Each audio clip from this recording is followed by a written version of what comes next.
Skinner a proposé que la relation critique entre le comportement et l'environnement puisse être conçue comme une contingence de renforcement. Contingent signifie dépendant de. Cela définit une relation si, alors. Si le pigeon dans cette chambre picore le disque lumineux, il obtient de la nourriture. La deuxième chose que Skinner a réalisée, c'est que la séquence d'événements était exactement l'inverse de ce qui se passait dans le conditionnement pavlovien.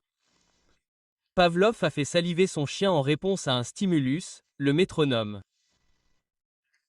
Les travaux de Pavlov et Watson ont conduit à une psychologie stimulus-réponse que beaucoup ont reconnue comme trop simplifiée et mécaniste pour rendre compte de la grande variété du comportement humain.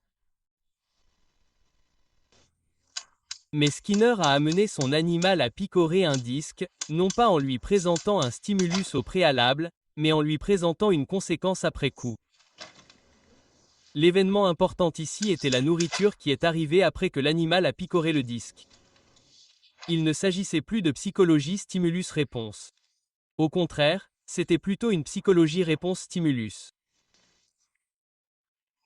En ajoutant le stimulus discriminant du troisième terme à la contingence du renforcement, ainsi que la réponse et la conséquence, Skinner a considérablement élargi l'applicabilité du conditionnement opérant.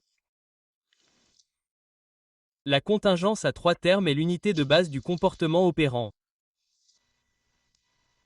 Les travaux de Skinner portaient sur le comportement, initialement celui des animaux de laboratoire, mais avec de plus en plus d'applications aux humains dans des groupes de plus en plus grands. Bien que sa science ait toujours porté sur les individus, ses écrits ultérieurs traitaient de la manière dont nous pouvions, en comprenant notre propre comportement, restructurer les systèmes sociaux afin d'améliorer notre vie et celle de la planète Terre.